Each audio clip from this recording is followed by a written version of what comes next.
Bismillahirrahmanirrahim. Assalamualaikum warahmatullahi wabarakatuh. Innal hamdalillah nahmaduhu wa nasta'inuhu wa nastaghfiruh wa na'udzu billah min syururi anfusina wa min sayyiati a'malina. Man yahdihillah fala mudilla lahu wa man yudlil fala hadiyalah.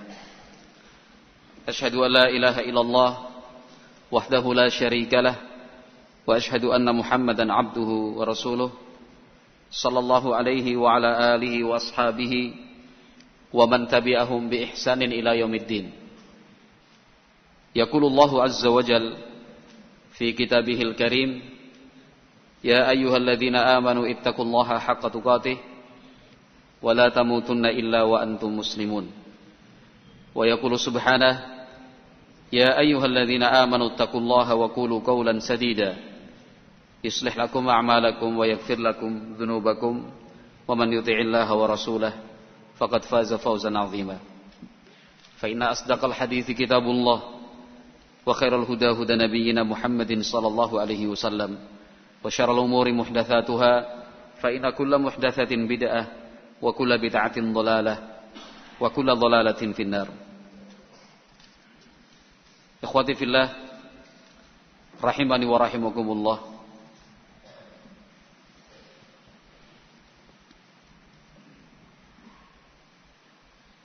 Sebagai umat Islam pengikut Nabi Muhammad sallallahu alaihi wasallam, kita dituntun dan dituntut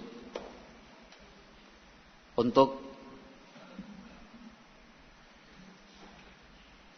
menjadi seorang yang optimis,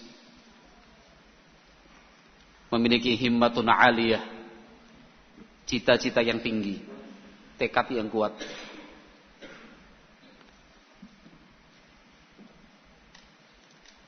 Kita diizinkan dan diperbolehkan untuk mempunyai cita-cita yang besar. Dan Rasulullah sallallahu alaihi wasallam mengajarkan hal itu untuk kita. Ambil sebagai contoh tuntunan dari Nabi Muhammad sallallahu alaihi wasallam kepada kita yang berdoa dan mengharapkan surga. Apa yang dituntunkan oleh Nabi Muhammad sallallahu alaihi wasallam? Beliau membimbing kita untuk mintalah Al-Firdaus. Karena surga itu kan bertingkat-tingkat. Nah, dari yang paling tinggi, kemudian setingkat di bawahnya dan seterusnya.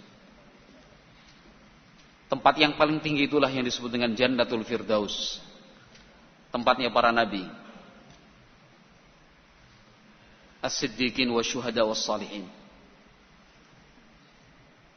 Nah, ketika kita berdoa kepada Allah, Allahumma inna nas'alukal jannah wa na'udzubika minan nar, ya Allah, sesungguhnya kami meminta surga kepadamu dan memohon perlindungan kepadamu ya Allah dari siksa api neraka. Maka surga yang kita inginkan dan kita harapkan adalah surga yang paling tinggi. Nah, mintalah itu kepada Allah Subhanahu wa taala. Wasalullaha al-firdausal a'la. Mintalah kepada Allah surga Firdaus, surga yang paling tinggi. Nah, jadi itu tuntunan dari Nabi Muhammad sallallahu alaihi wasallam.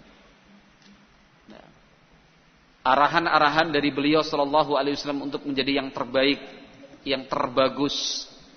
Nah, yang paling mulia dalam tinjauan dan kacamata syar'i tentunya. Menjadi yang paling mulia di sisi Allah, yang paling baik di sisi Allah, langkah dan caranya pun sesuai syar'i, itu yang dituntunkan oleh Nabi sallallahu alaihi wasallam. Nabi jelaskan untuk kita, khairukum man ta'allamal Qur'ana wa 'allamah. Sebaik-baik kalian adalah orang yang mempelajari Al-Qur'an dan yang mengajarkannya. Khairukum li ahlihi wa ana khairukum li ahli. Sebaik-baik kalian adalah yang paling baik sikapnya kepada keluarga, dan saya, kata Nabi sallallahu alaihi wasallam, adalah yang terbaik di antara kalian dalam bersikap kepada keluarga. Nah, khairun nas, sebaik-baik orang adalah qarni, generasiku, tsummal ladzina yalunahum, tsummal ladzina yalunahum. Ketika Nabi SAW ditanya, ayul Islam khair, ayul Islam afdal, amalan apakah yang terbaik di dalam Islam? Beliau jawab satu persatu berurutan. Nah, Allah Subhanahu wa taala di dalam Al-Qur'an juga membimbing serta mengarahkan kita untuk hal yang seperti ini. Fastabiqul khairat. Berlomba-lombalah untuk mendapatkan dan mencari kebaikan. Wasari'u ila maghfiratin min rabbikum wa jannatin 'arduha ka'ardhis samai wal ard.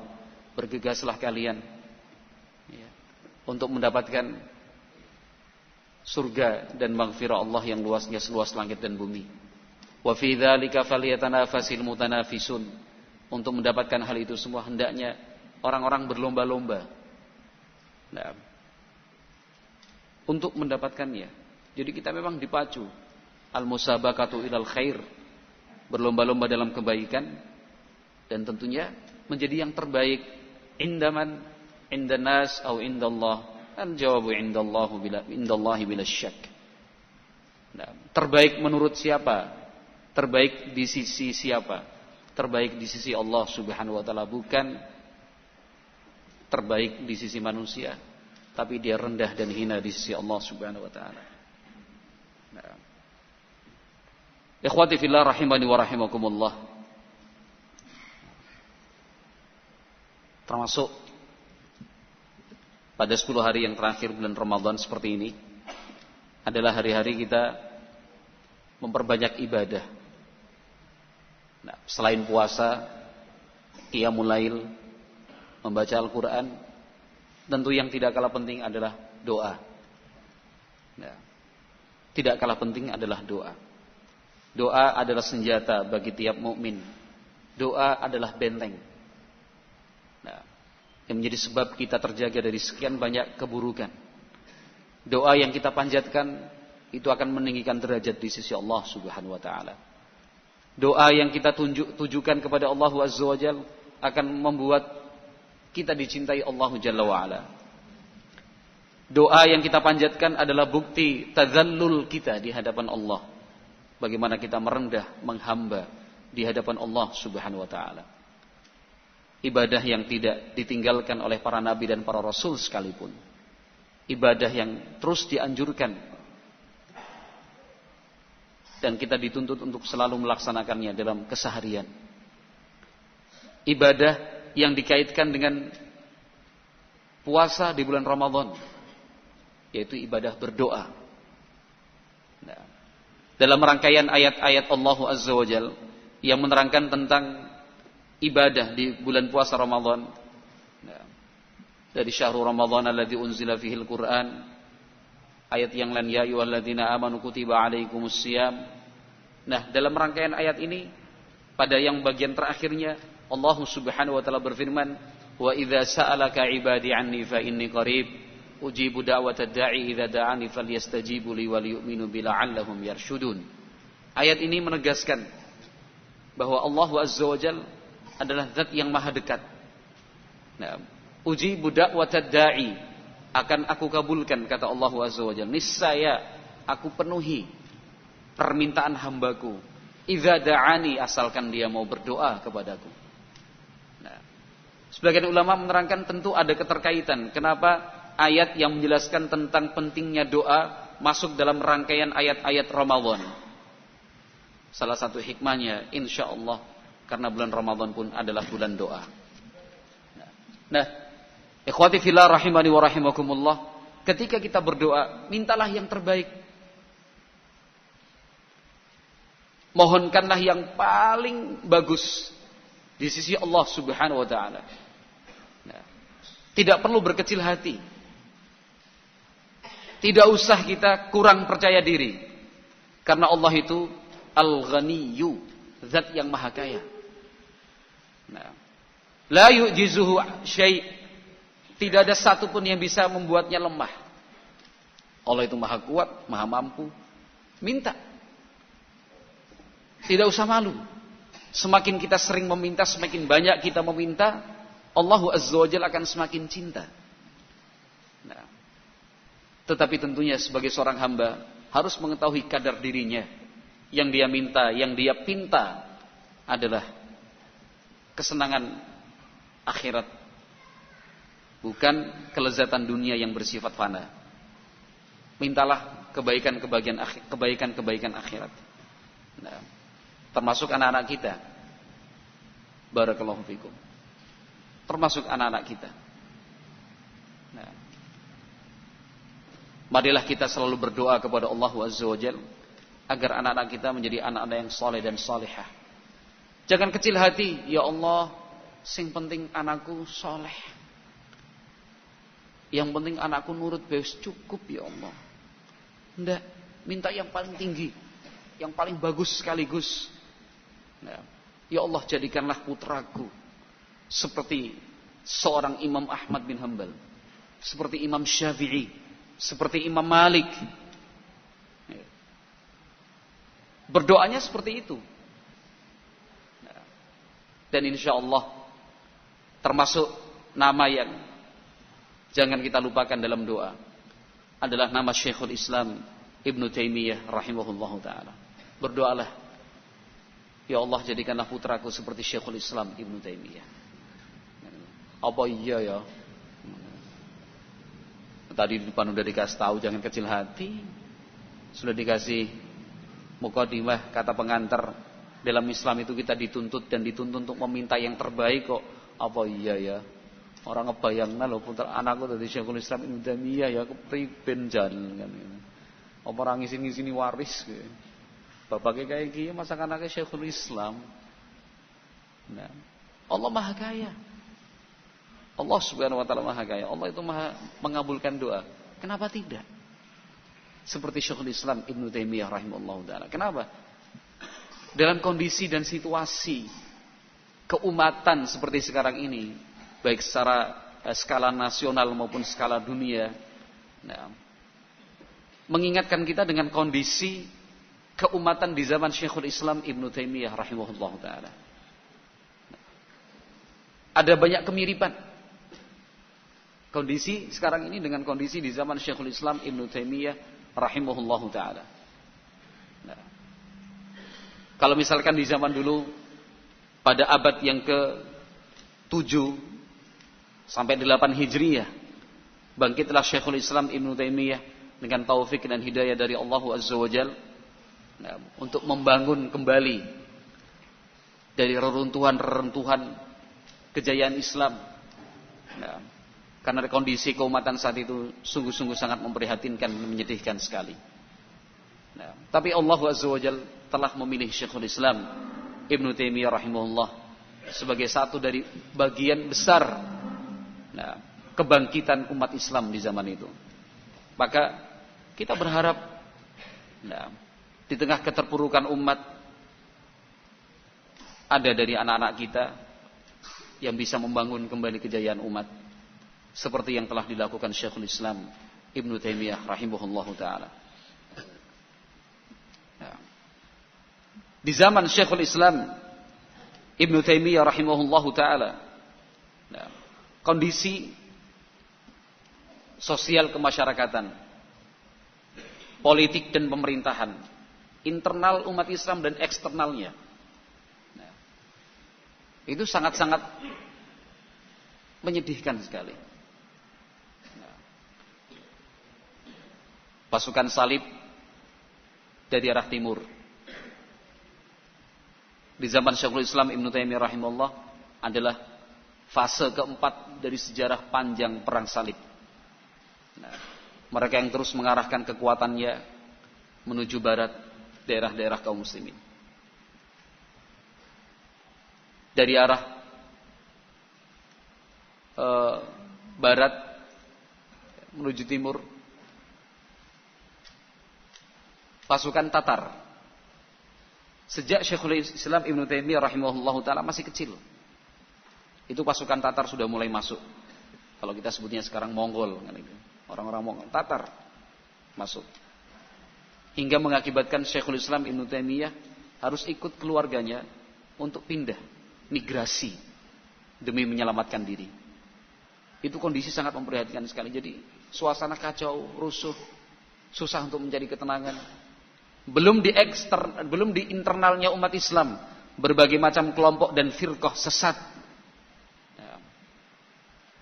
Syiahnya, Mu'tazilah, Jahmiyah, Sufiyah, Khawarij, Asy'ariyah, kaum filsafat itu tumbuh subur, berkembang terus di zaman Syekhul Islam Ibnu Taimiyah rahimahullahu taala. Jadi kalangan Nasrani, Yahudinya betul-betul parah. Nah, maka kurang lebih sama dengan kondisi kita di zaman ini. Kita mau berbicara apa tentang kesesatan? Nah, tidak perlu jauh. Kesesatan-kesesatan itu ada di dekat kita. Nah, mulai dari yang paling terakhir ini kebangkitan, usaha bukan kebangkitan. Usaha kebangkitan kaum komunis yang tidak bisa dianggap enteng dan tidak bisa dikatakan sebagai angin lalu. Nah, memang betul-betul bahaya dan membahayakan faham komunisme. Di sisi yang lain, faham liberalisme tumbuh subur, faham kebebasan beragama. Nah, semuanya sama, dicampur aduk. Nah, kedua-duanya sebenarnya satu tujuan antara komunisme dan liberalisme, sama-sama anti agama. Ya, agama diolok-olok, agama jadikan bahan candaan, agama dianggap sebagai candu. Ya. Hal-hal yang sifatnya prinsip saja ditabrak. Nah, perkawinan sesama jenis yang secara fitrah manusia saja menolak dan menentang, kaum liberal berusaha untuk memperjuangkannya. Nah, yang sekarang kemudian sempat tren beritanya turun, tapi bukankah beberapa bulan yang lalu sempat naik dan mencuat LGBT, lesbian, gay, biseksual dan transgender. Nah, itu kan sifatnya prinsip bagi umat Islam, nggak bisa, nggak boleh. Tapi ternyata diperjuangkan oleh kaum liberal yang basic mereka keluarga dan pendidikannya justru dari bagian umat Islam. Tapi karena sudah disesatkan oleh Allah Azza wa Jalla, seperti itulah jadinya la haula wala quwata illa billah. Nah, belum program kristenisasinya. Nah, jangan dikira program kristenisasi itu mandek berhenti. Program itu terus jalan. Nah, kita saja yang terbuai, kita saja yang terus lengah. Umat Islam masih banyak, umat Islam mayoritas, umat Islam ini. Kristenisasi itu jalan.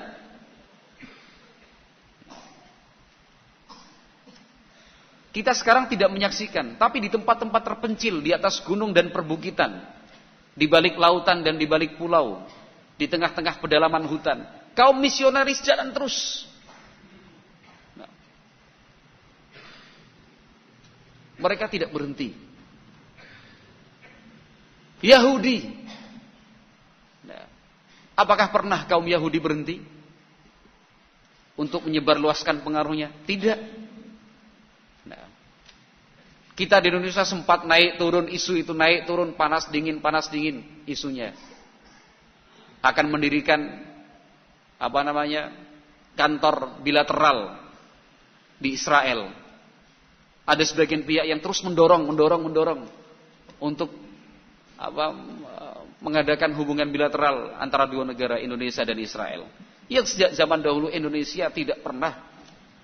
Nah, dan itu memang sudah ketetapan para pemimpin bangsa untuk tidak melakukan kontak bilateral, apalagi sampai mendirikan kedutaan atau konsulat di sana. Tapi terus menggembuskan pengaruh Yahudi. Nah, marilah kita ingat selalu firman Allah Azza wa Jalla, "Walan tardha 'ankal yahudu walan nasara hatta tattabi'a millatahum." Yahudi dan Nasrani tidak akan pernah ridha, tidak akan pernah bisa diam. Nah, sampai engkau betul-betul mengikuti ajaran mereka. Nah, kaum Khawarijnya, orang-orang Khawarij, kaum teroris Nah, teroris lokal maupun interlokal, internasional. Peledakan ada aja. Belum selesai dari Brussels, stasiun kereta, muncul pengeboman di Turki. Muncul lagi pengeboman di sana dan di sini. Nah, pembajakan, perompakan. Ya. Berita tentang ISIS dan Al-Qaeda sampai sekarang tidak pernah berhenti. Perang terus. Nah, sampai kadang-kadang mau diikuti mumet. Siapa juga yang suruh ngikutin? Nah, baca berita semangat banget, baca Quran enggak. Kalau ngikuti berita seperti itu ada aja waktu, ada aja data dan pulsa. Tapi kalau ngedownload taklim, eman. Kan enggak akan, tidak ada habisnya itu berita terus. Kalau diikuti hanya bikin mumet dan pusing. Tapi ada, bukan kemudian kita ingin tutup mata dari bahaya kaum teroris, enggak. Yang di Indonesia sendiri, kelompok Santoso sampai sekarang belum habis-habis juga. Padahal sel-sel mereka, jaringannya terus hidup di Indonesia. Kaum teroris. Nah, kaum Syiah. Sempat panas menghangat, sekarang kok seakan-akan diem. Itu bukan karena off liburan Idul Fitri. Justru hari-hari seperti ini mereka semakin aktif. Nah, kita nggak bisa mengabaikan persaksian dari sebagian teman-teman kita yang kemarin bertugas untuk melaksanakan program tebar dakwah. Nah, ternyata sebelum kita menyampaikan majalah tersebut, dari pihak pemerintah di sebagian tempat, di salah satu tempat menyatakan kita baru dapat buku putih Syiah. Orang Syiah sudah buat buku putih. Nah, untuk menjelaskan Syiah itu nggak seperti itu, Syiah itu tidak demikian, Syiah itu begini loh. Sama dengan umat Islam yang lain. Bedanya kalau Syiah itu nerima agama Islam hanya mengkhususkan dari jalur Ahlul Bait. Kalau keumuman Islam yang lainnya dari Ahlul Bait diterima, dari sahabat-sahabat bukan Ahlul Bait juga diterima. Itu aja bedanya. Yang lain sama, sholat sama, Al-Qur'annya sama, haji sama. Kan itu. Mana ada orang Syiah melakukan kerusuhan? Buku putih katanya. Ya, pemutarbalikan fakta. Pendustaan dan kedustaan. Taqiyah dalam prinsip mereka namanya. Nah, padahal bedanya jelas sekali antara langit dan bumi, timur dan barat. Antara Syiah dan umat Islam. Sampai sebagian ulama mengatakan Syiah itu sudah bukan bagian agama Islam lagi. Agama tersendiri. Kenapa? Beda banget. Syiah. Nah, Khawarijnya. Sufi. Kan gak ada habisnya Sufi. Nah, apalagi Ramadan seperti ini. Ziarah wali. Dikemas sebagai program wisata, ditambahi embel-embel wisata religi. Bahkan di banyak tempat, oknum-oknum desa hanya dengan tujuan komersial, nah, itu menghidupkan makam-makam keramat katanya, makam waliullah. Biar apa? Menarik wisatawan. Oknum-oknum desa menggunakan kesyirikan sebagai cara untuk dapat uang, duit. Nah, dibuat aja di sini makam waliullah siapa? Kita buat cerita-cerita yang aneh, ajaib. Dulu Al-Mukarram punya karomah ini. Buat spanduk, silahkan datang. Nanti kalau di situ kita bisa nyiapkan penginapan. Nanti ada yang buka warung, ada yang ngurus parkir, ya kan? Duit semua tuh. Cari duit dari kesyirikan. Nah, jadi bukan wali songo lagi, wali songo ngatus. Saking banyaknya kok. Coba jenengan jalan naik kendaraan dari sini jalur selatan kan, pelang kecil-kecil makam waliullah, makam. Betul nggak? Betul mas? Dadakan itu. Iya, wali dadakan semua itu. Kenapa? Karena untuk mendatangkan invest. Nah, itu tadi cara berpikirnya. La haula wala quwata illa billah. Nah, belum lagi yang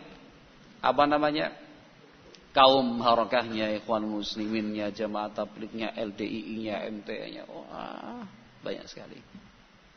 Nah, kita kalau sholat di masjid, katakan masjid umum ya, fasilitas umum katakan di tepi jalan raya. Kita sholat bareng itu. Coba perhatikan kanan kiri muka belakang. Kalau misalkan yang sholat bareng waktu itu 40 atau 20 orang, itu mungkin ada 20 jenis pemikiran tuh beda-beda tuh.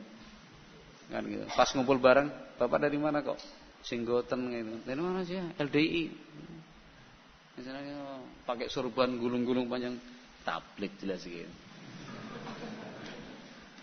Orang mungkin salafi sorbanan sampai ngelewer-ngelewer gitu. Mungkin salafi Mas. Coba lihat keluar, bawa kompor tablik lah. Gimana? Kita pikir yang paling khusyuk di belakang imam ini paling baik nih katanya, kelihatan ini. Bagus pakaiannya, pakai sarung. Khusyuk banget salatnya ini. Mungkin udah ngerti tuntunan sahabat kalau zikir gimana. Ternyata lama-lama sufi. Aduh gitu. Yang di belakang kita udah tanda sujudnya hitam di dahi, ya kan, celananya enggak musbil lah. Kayaknya badire nyong ya. Badire nyong. Kenalan, ini ada acara kemana Mas? Ini nih tabligh akbar di Senayan. Khilafah Islamiyah. Disebut tahrir. Sumpek. Kan ini macam-macam gini, Masya Allah. Itu kondisi keumatan sekarang ini. Nah, artinya ikhwati fillah barakallahu fikum, itu sebuah kenyataan yang kita nggak bisa tutup mata. Kan itu. Nggak bisa tutup mata. Kenyataan. Nah, maka barakallahu fikum, kita berharaplah, dan boleh kok, boleh berharap, boleh kita meminta. Kalau itu dikatakan mimpi, siapa juga melarang bermimpi. Mudah-mudahan ada nanti dari anak-anak kita yang hadir di sini, insyaallah. Anak-anak kita, anak-anak panjenengan lah, ada 1, 2, 3 dari mereka, seperti seorang Syekhul Islam Ibnu Taimiyah rahimahullah, seperti Imam Ahmad bin Hanbal yang tegar, kokoh, sabar di dalam menghadapi sekian banyak masalah keumatan. Barakallahu fikum. Kondisi di zaman Syekhul Islam Ibnu Taimiyah rahimahullahu taala memang sangat memprihatinkan sekali. Nah,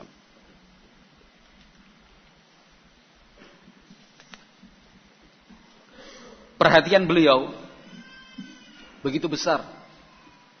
Sebagai salah satu contoh, karya beliau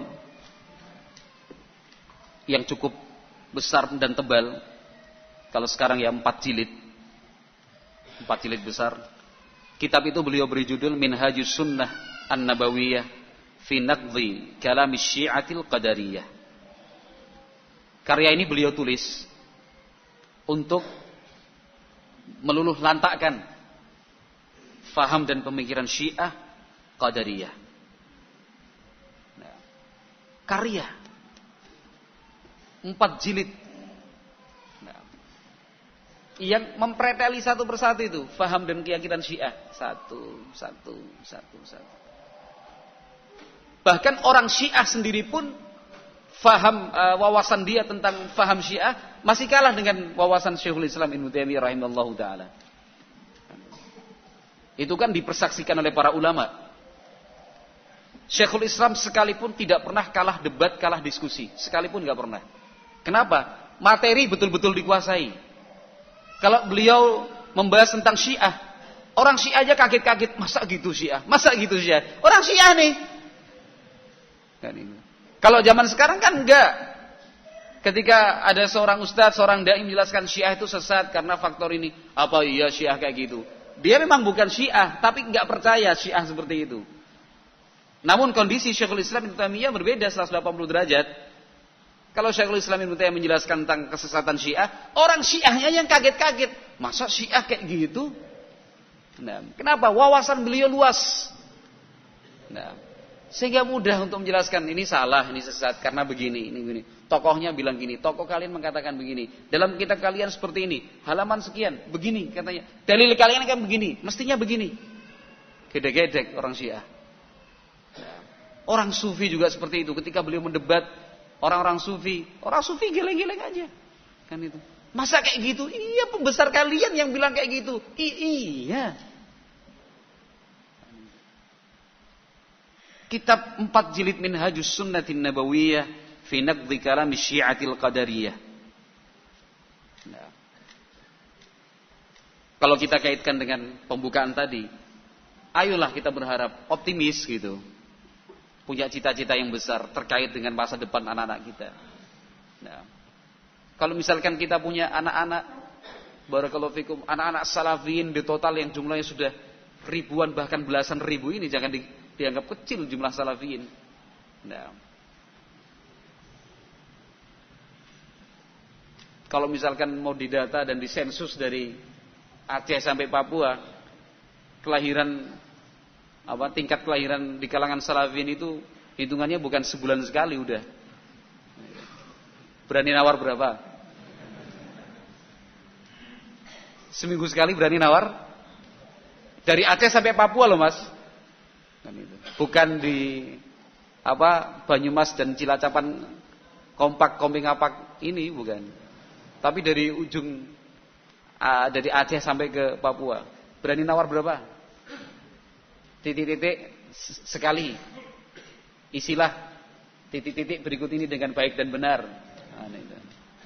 Titik-titik sekali. A, sebulan sekali. B, 2 minggu sekali. C, seminggu sekali. D, 5 hari sekali. E, 3 hari sekali.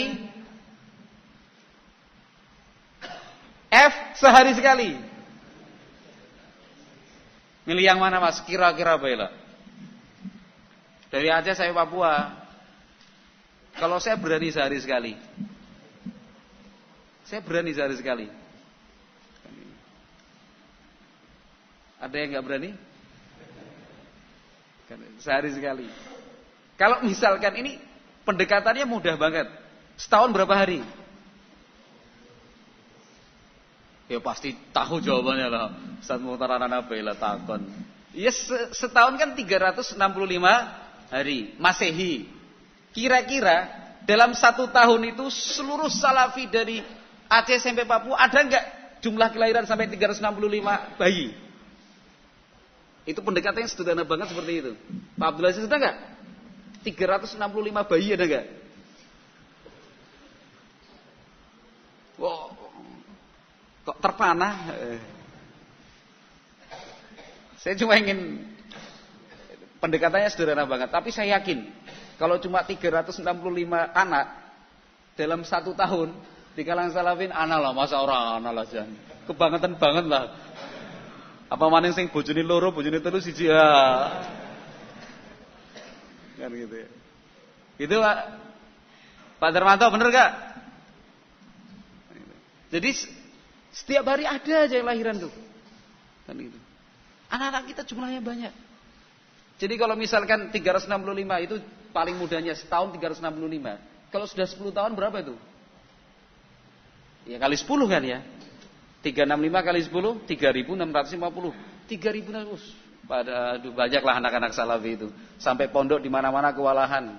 Saking kewalahannya ada yang dikeluarkan. Saking banyaknya santri, nggak bisa ngayain, nggak bisa ngurusin, udah kamu pulang aja ke orang tuamu. Kan itu saking banyaknya santri sampai dikeluarkan, sampai dipending. Waduh kita sampai hampir di setiap pondok. Wallahu alam kalau di Mujur sih saya kira enggak. Kan gitu. Karena mungkin SDM-nya banyak banget kan itu. Hampir di setiap pondok itu sebelum pendaftaran baru itu rapat dulu. Rapat materi pertama, tahun ini kita nerima santri enggak ya? Gitu. Bukan syarat-syaratnya, mau nerima apa enggak? Enggak usah, kita udah penuh nih. Tapi kalau enggak nanti gimana? Saking banyaknya. Nah, kalau misalkan dari anak-anak kita yang jumlahnya sekian ribu itu, 1, 2, 3 dari mereka menjadi seorang dai selevel Syekhul Islam Ibnu Taimiyah rahimahullahu taala, luar biasa. Kan itu. Selevel Syekhul Islam bukan level beliau yang sesungguhnya, selevel beliau dalam menulis kitab seperti Minhajus Sunnati Nabawiyah fi naqdi kalam Syi'atil Qadariyah. Kalau misalkan jumlah anak-anak kita misalkan ya. Kan gitu. Misalkan anak-anak kita jumlahnya 5.000 anak seluruh Indonesia. Dan saya yakin ada kalau cuma 5.000 anak. Masing-masing anak menulis kitab, tiap kitab jumlahnya 4 jilid. Masya Allah. Masya Allah luar biasa. Anak-anak kita punya kemampuan menulis buku. 4 jilid, 5 jilid. Tiap-tiap anak nulis 1 buku, 2 buku, 3 buku. Masing-masing menyumbangkan untuk perjuangan Islam. Yang ini membantah Sufi, yang sana membantah Syiah. Ini memberikan semangat untuk beribadah, sana mengingatkan tentang tauhid. Ini mengingatkan dan menyadarkan umat Islam untuk ittiba kepada sunnah Rasul sallallahu alaihi wasallam. Ini menjelaskan tata cara salat, ini bahasa Arab yang sana sorof, ini tajwid. Banyak sekali bagian dari jihad fi sabilillah. Nah, Syekhul Islam Ibnu Taimiyah rahimahullahu taala, beliau memiliki perhatian yang besar dalam hal ini. Kepada Syiah, tentang Syiah, beliau banyak menulis, salah satunya kitab itu Minhajus Sunnati Nabawiyah fi Naqdi Kalami Asy-Syi'atil Qadariyah. Kepada orang-orang Sufi beliau juga menulis. Beliau terangkan itu kesesatan-kesesatan kaum Sufi di zaman beliau dan sampai sekarang.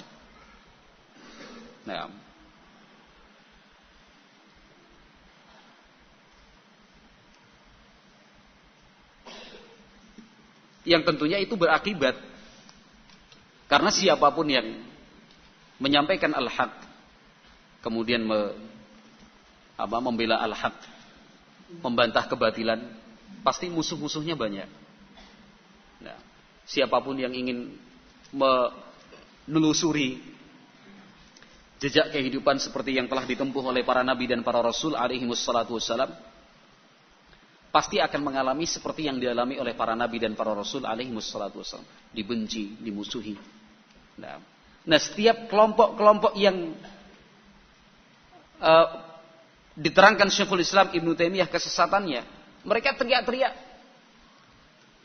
Teriak-teriak, diam, jangan ngomong. Tapi diskusi selalu kalah, hujahnya selalu dipatahkan. Yang mereka lakukan akhirnya apa? Menghasut penguasa. Menghasut penguasa. Pada saat Syekhul Islam Ibnu Taimiyah rahimahullahu taala menulis kitab Al-Hamawiyah. Kitab Al-Hamawiyah itu ditulis pada tahun 698 Hijriah. 698 Hijriah. Berarti beliau berusia, lahirnya 661. Berarti 698. 98 kurangi 61 berapa? 7. Berapa itu? 37 ya? Betul nggak? Yang sarjana matematika? 37698. Usia 37 tahun. Pada saat beliau, pada tahun tersebut 698 Hijriah, Syekhul Islam Ibnu Taimiyah rahimahullahu taala menulis bukan kitab sebenarnya, itu jawaban. Tapi karena banyaknya jawaban, lantas jadilah sebuah buku yang terkenal dalam dunia thalabul ilmi dengan kitab Al-Hamawiyah. Itu adalah itu adalah jawaban dari pertanyaan yang diajukan para penduduk Hama kepada Syekhul Islam Ibnu Taimiyah rahimahullahu taala yang menjelaskan tentang akidah ahli sunnati wal jamaah, terkhusus tentang sifat-sifat Allah subhanahu wa ta'ala. Terkhusus sifat-sifat Allah subhanahu wa ta'ala.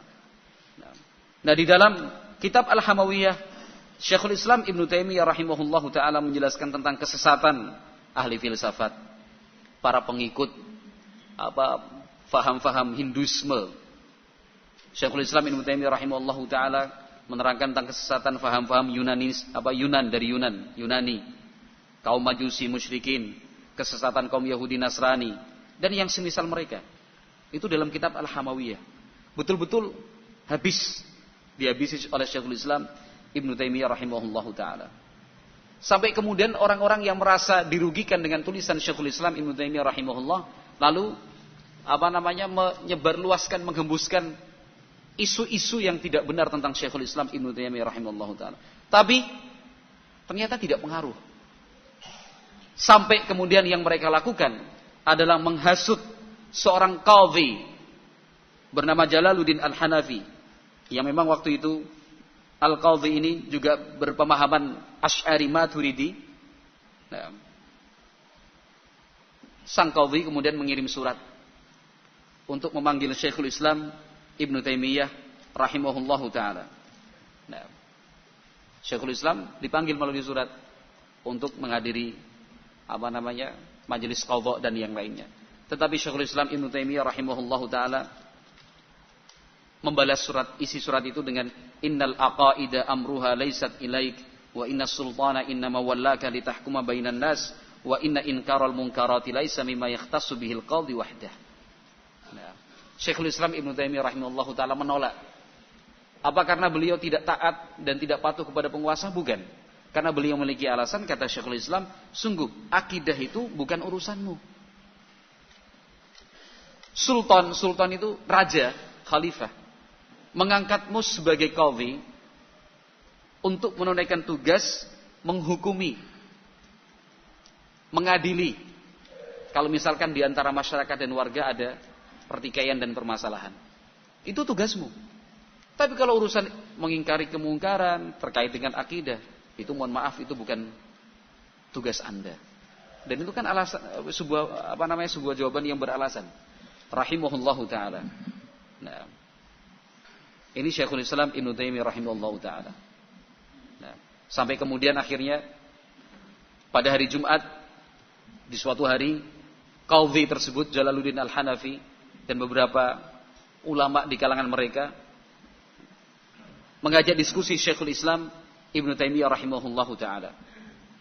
Diskusi itu dilakukan di hadapan sekian banyak orang, disaksikan orang banyak, di hadapan publik kalau bahasa kita. Dalam diskusi tersebut ajabahum Syekhul Islam Ibnu Taimiyah rahimahullahu syaja'atan wa basalah wa lam yastati' ahadun an yanala minhu fi hadhihi al-marrah. Syekhul Islam Ibnu Taimiyah rahimahullahu taala menjawab setiap pertanyaan yang diajukan, tegas dengan kekuatan dalil, disokong hujah yang kuat, mudah difahami, sehingga tidak ada satupun dari mereka yang hadir bisa mengalahkan Syekhul Islam Ibnu Taimiyah rahimahullahu taala. Ini luar biasa, Syekhul Islam Ibnu Taimiyah pada tahun 705 Hijriah, pada bulan Rajab, ada sebagian kelompok sesat yang disebut dengan Al-Ma'adiyah. Mereka merasa terusik dan terganggu dengan tulisan Syekhul Islam Ibnu Taimiyah rahimahullah yang kemudian kita kenal dengan akidah Al-Wasitiyah.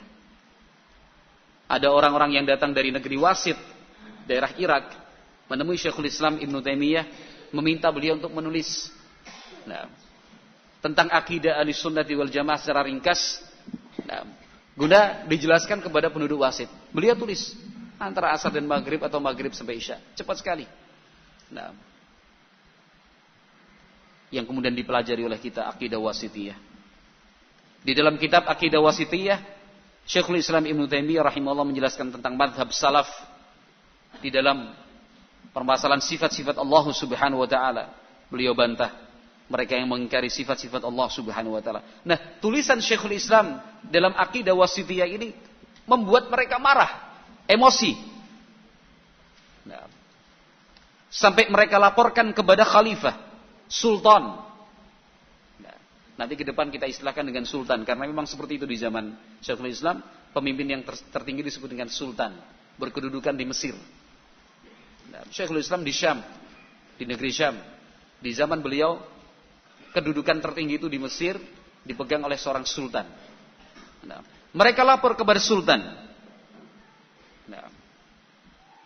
Setelah dilaporkan kepada sultan, sultan pun memerintahkan gubernur Syam untuk menyelesaikan masalah tersebut. Syekhul Islam Ibnu Taimiyah rahimahullahu taala diundang. Di dalam majelis, orang-orang yang melaporkan tadi juga diundang, didudukkan bersama. Gubernur Syam atau naib sultan mengadakan majelis munadharah.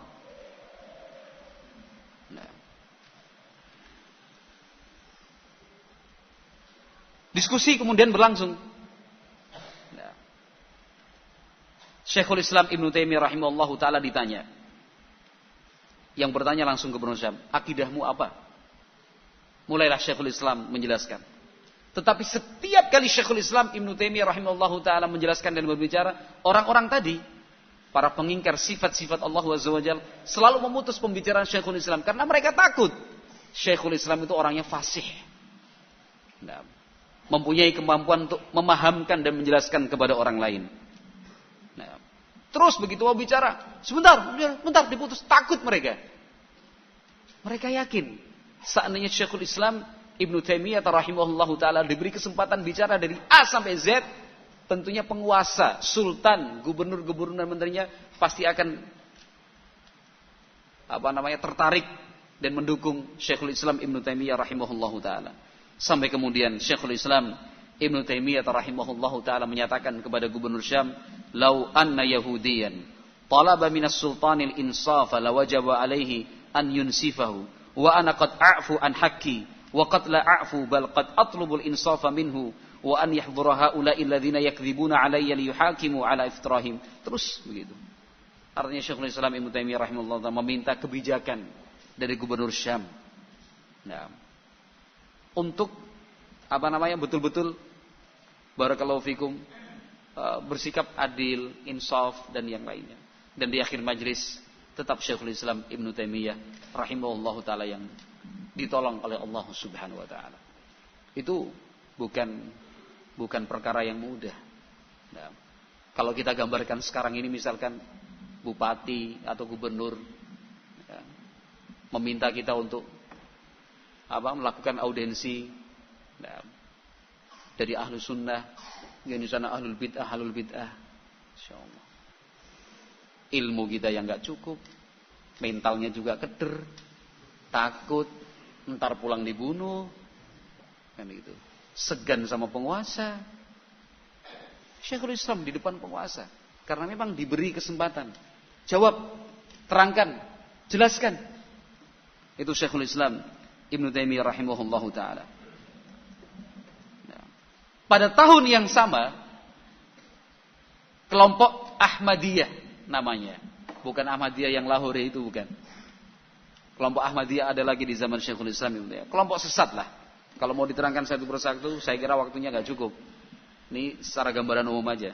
Pada tahun yang sama, kelompok Ahmadiyah kembali melaporkan tentang Syekhul Islam Ibnu Taimiyah rahimahullahu taala kepada gubernur Syam, naib sultan maksudnya.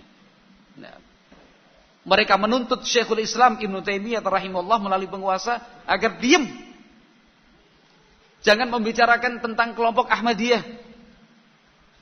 Mereka meminta dan menuntut Syekhul Islam Ibnu Taimiyah rahimahullah taala untuk membiarkan mereka. Nah, kelompok Ahmadiyah ini afiliasinya ke kelompok Sufi, kelompok tasawuf. Nah, padahal kelompok Ahmadiyah ini menggunakan sihir, menggunakan cara-cara syaitan. Nah, yang mereka lakukan apa? Di hadapan sekian banyak orang mereka menyalakan api berkobar-kobar yang besar, kemudian tokoh-tokohnya masuk ke dalam api nggak kebakar ini. Itu syaitaniyah semua. Kerjasama dengan syaitan.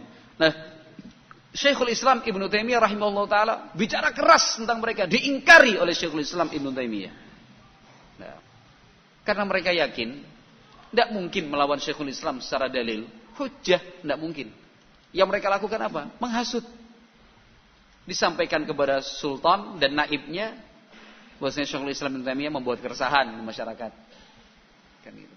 Tetapi naib sultan akhirnya meminta mereka untuk duduk bareng dibersaksikan. Sudahlah, daripada ribut, coba seperti yang dilakukan sebelum-sebelumnya kan ya. Kalau ada laporan, sudah datangkan Syekhul Islam Ibnu Taimiyah, kalian juga datang, ayo diskusi. Saya yang jadi hakim. Kan itu. Terkait kelompok Ahmadiyah yang sufi ini, langkah yang sama juga dilakukan oleh naib sultan. Di majlis di hadapan naib sultan, kata Syekhul Islam Ibnu Taimiyah rahimahullahu taala dengan tegas, tidak mengenal rasa takut. Inna hadhihi ahwalun syaitaniyah batilah wa aktsaru ahwalikum min babil hiyali wal buhtan. Wa man arada minkum an yadkhula an-nar falyadkhul awwalan ila al-hammam wa yaghsil jasadahu ghuslan jayidan thumma yudlikuhu bil khal wal ishnaq thumma yadkhulu ba'da dhalika ila an-nar in kana sadiqan walau furida anna ahadan min ahli bid'ah dakhala an-nar ba'da an yaghtasila fa inna dzalika la yadullu ala salahih wala ala karamati bal hiya halatu min ahwali ad-dajjajilah al-mukhalifin lisyariah. Ini di hadapan penguasa. Nah, disaksikan penguasa.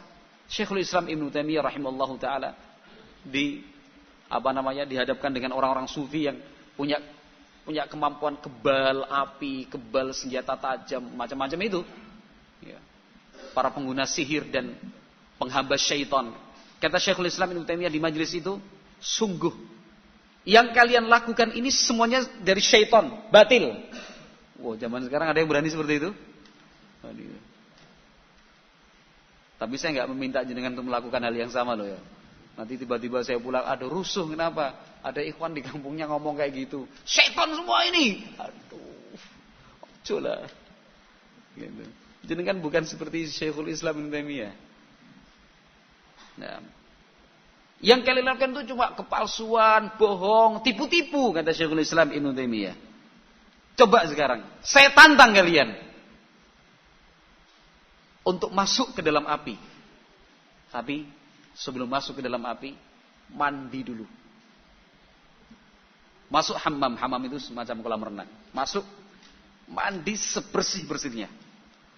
Setelah itu, seluruh badannya diluluri dengan semacam cuka dan cairan yang lainnya. Baru silakan masuk ke api kalau berani. Nah, kenapa Syekhul Islam Ibnu Taimiyah mengatakan seperti itu? Karena Syekhul Islam paham. Nah, waktu itu ada semacam minyak yang dibuat. Minyak itu anti api. Selain sihir, mereka juga berbekal minyak itu, minyak khusus, saya lupa terbuat dari apa, dalam referensi yang lain disebutkan. Jadi sebelum orang-orang itu masuk ke dalam api dikasih minyak dulu itu, minyak. Jadi badannya kayak seluruh badannya itu dilapisi minyak tersebut yang anti api itu. Kemudian masuk ya nggak kebakar. Kata Syekhul Islam, nek wani, kalau berani mandi bersih dulu. Karena Syekhul Islam udah tahu ini akal-akalannya mereka. Orang lain nggak tahu, Syekhul Islam paham. Kan tadi udah dijelasin di depan, orang sufi aja kaget. Masa kayak gitu? Iya. Lebih paham Syekhul Islam. Mandi dulu saya bersih, gosokin semua, tambahin cuka dan yang semisalnya itu cairan yang kalau kena api langsung ret gitu loh. Kalau bahasa kita mandi bersih, terus badanmu kasih solar sama bensin campur coba. Kalau bahasa kita gitu kan, misalkan ada orang kayak dibakar api kebal itu, nah, sini. Mandi bersih dulu, kasih bensin sama solar baru masuk. Karena ternyata mereka melakukan tipu-tipu, bohong-bohong. Nah, kalau memang berani, kata Syekhul Islam, seandainya pun ternyata ada dari kalangan ahlul bid'ah seperti kalian yang sudah mandi masuk api ternyata tidak terbakar, itu bukan karena dia orang soleh, itu bukan karomah. Nah, itu bantuan dari syaitan, sudah tetap di save oleh Syekhul Islam Ibnu Taimiyah. Kan itu. Itu sebuah keberanian. Nah, terkait dengan yang seperti ini, terkait majelis itu, Syekhul Islam Ibnu Taimiyah rahimahullah menulis sebuah kitab. Di dalam kitab itu, Syekhul Islam Ibnu Taimiyah menjelaskan tentang kelompok atau sekte Ahmadiyah. Kemudian tokoh-tokohnya siapa-siapa saja, kesesatan mereka seperti apa, itu diterangkan oleh Syekhul Islam Ibnu Taimiyah rahimahullahu taala. Yang jelas, ikhwati fillah barakallahu fikum, kondisi pada saat itu memang kondisi yang sangat memprihatinkan, yaitu kondisi keumatan ya kurang lebih sama dengan kondisi kita di zaman sekarang ini. Maka tidak ada salahnya dan tidak ada ruginya apabila di hari-hari yang terakhir bulan Ramadan ini kita merangkaikan doa kepada Allah Subhanahu.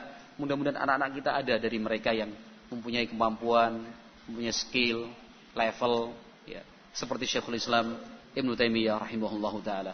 Ikhwati fillah rahimani wa rahimakumullah, terkait Syekhul Islam Ibnu Taimiyah rahimahullahu taala yang menulis tentang beliau itu tidak terhitung jumlahnya karena begitu banyak dan masing-masing berbicara tentang Syekhul Islam sesuai aspeknya sendiri-sendiri. Ada yang membahas secara akidahnya, penelitian atau tulisan tentang madhab fikihnya, tentang kemampuan beliau dalam ilmu hadis Rasulullah SAW, dalam pendidikan, secara sejarah, keberanian. Jadi tulisan atau biografi tentang Syekhul Islam Ibnu Taimiyah rahimahullahu taala itu sangat banyak sekali. Nah, tetapi diringkas oleh Al-Imam Ibnu Rajab rahimahullahu taala, kata beliau, wa syuhratuhu tughni 'anil itnabi fi dzikrih wal ishabi fi amrih.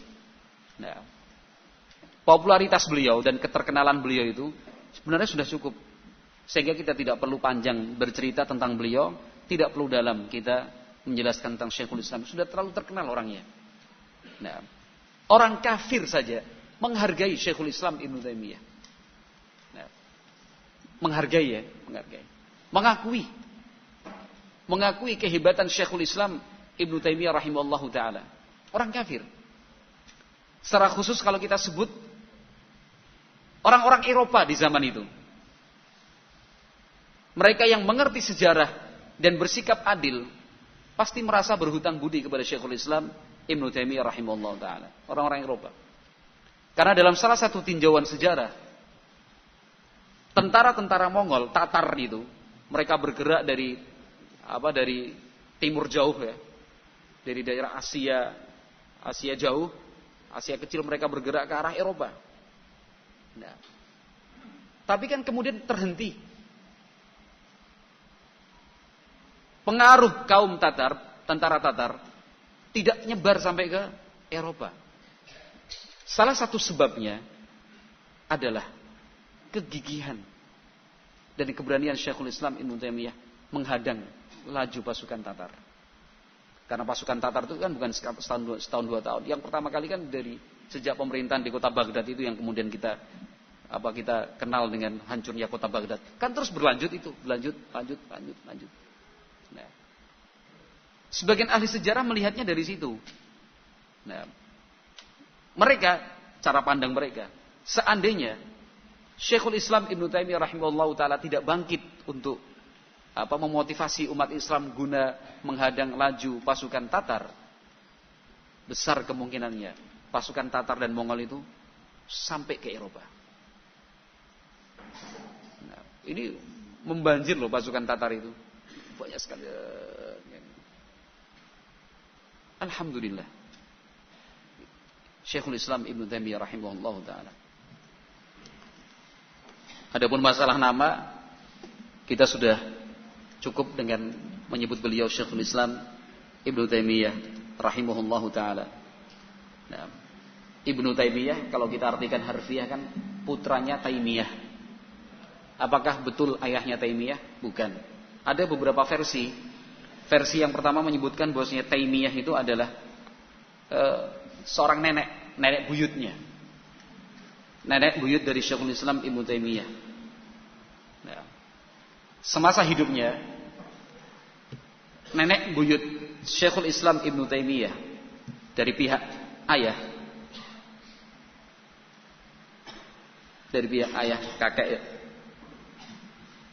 yang bernama Taimiyah itu dikenal sebagai seorang wanita yang berilmu serta pandai memberikan nasihat atau mau'izah. Sebutannya wa'izah itu Taimiyah. Nah, kemudian Syekhul Islam dinisbatkan kepada nenek buyutnya itu. Gambarannya begini. Dalam satu keluarga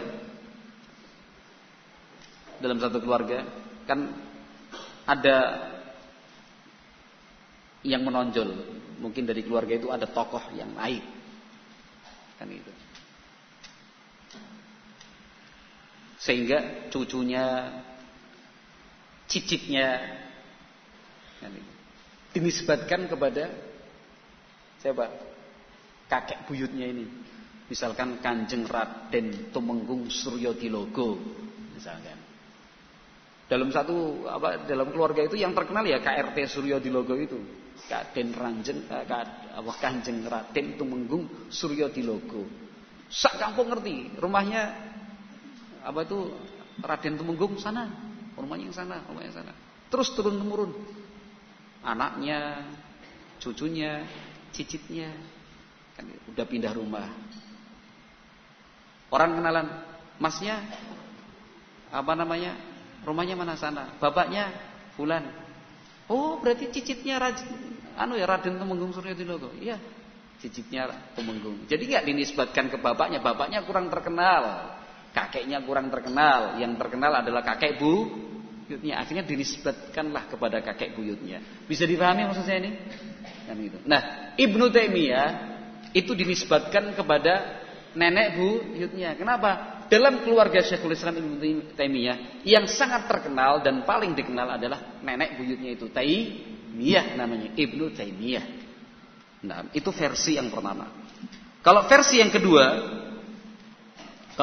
kedua, nah, disebutkan bahwa kakeknya itu melakukan ibadah haji, lalu melintas di daerah yang bernama Taima. Nah, pulang dari haji, nah, istrinya melahirkan seorang anak perempuan. Nah, melahirkan seorang anak perempuan. Berarti kan ibunya Syekhul Islam. Ketika lahir anak perempuan pulang haji, akhirnya dipanggil ya Taimiyah, ya Taimiyah. Dinisbatkan apa? Ke daerah yang dilintasi oleh kakeknya ketika berangkat haji yang bernama Taimah. Wallahu a'lam bishawab. Yang jelas beliau sudah dikenal dengan Ibnu Taimiyah. Nah, beliau lahir pada bulan Rabiul Awal tahun 661 Hijriah di daerah Harran, Al-Harrani. Pada tahun 667 Hijriah, berarti usia beliau itu 6 tahun, pasukan Tatar menyerang negeri Harran, yang mengakibatkan masyarakat di negerinya melakukan migrasi, pindah ke Damaskus.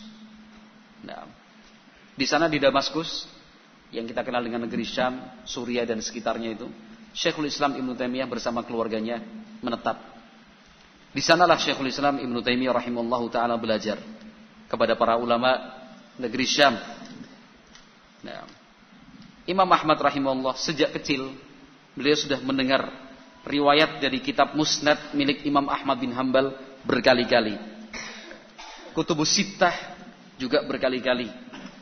Nah, Mu'jam Tabrani Al-Kabir juga seperti itu, beliau di negeri Syam belajar membaca, menulis, menghitung, hafal Quran, belajar fikih, belajar ilmu Arabiyah, difahami betul. Nah, kemudian beliau mendalami kitab Sibawai yang berjudul Al-Kitab juga. Beliau belajar ilmu tafsir di sana. Nah, dan itu semua sudah dilewati Syekhul Islam Ibnu Taimiyah rahimahullahu taala. Waktu itu beliau masih berusia belasan tahun, 17-18 tahun. Allah Subhanahu wa taala memberikan untuk beliau kekuatan di dalam menghafal dan di dalam mengingat. Rahimahullahu taala. Dan semangatnya kepada ilmu luar biasa. Maka bercerita tentang seperti ini ya kita malu-malu juga. Nah, malu-malu juga artinya kita pengen meniru para ulama tapi belum bisa. Tapi minimalnya kan kita sudah pernah mengenal, oh, kehidupan para ulama itu demikian, seperti itu.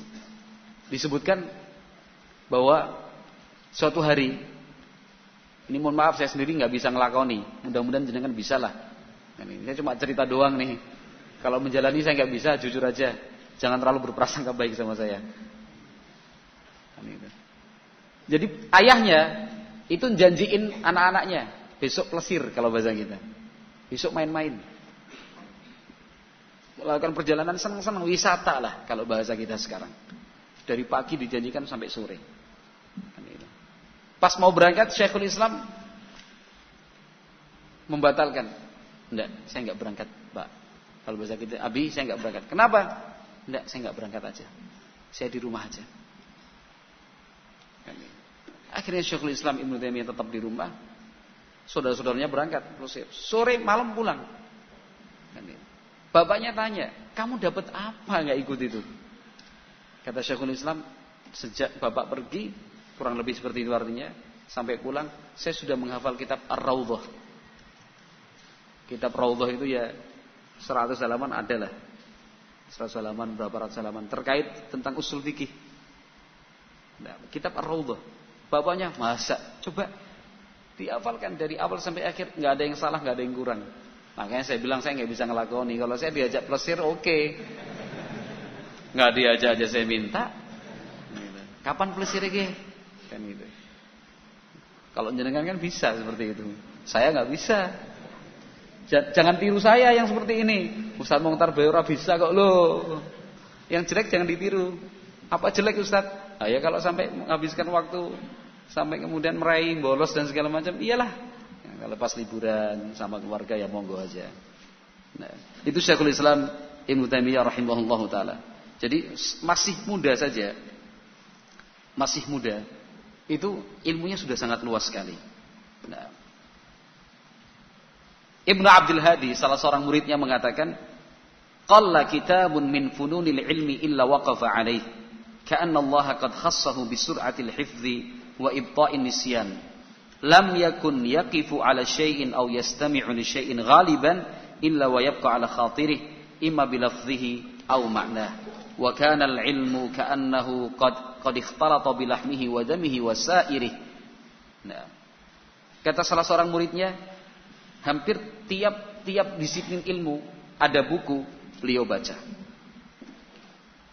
Seakan-akan Allah Subhanahu wa taala memberi kelebihan untuknya, cepat menghafal tapi susah untuk lupa. Kan itu. Benar enggak saya menerjemahkan ini?